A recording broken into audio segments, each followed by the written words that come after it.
লোকটি লুকিয়ে লুকিয়ে পিচ্চিটির মাছ ধরা দেখছিল। পিচ্চিটির মাছ ধরা দেখে লোকটি অবাক হয়ে যায় এবং ছিপ নিয়ে সেখানে দাঁড়িয়ে পড়ে। এর ভিতরে মাছেরা বলে ওঠে,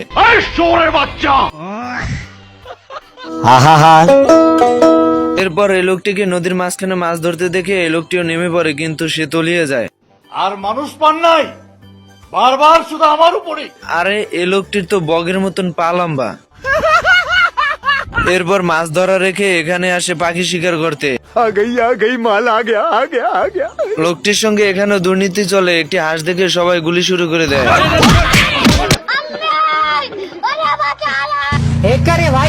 আমার চ্যাটার মাল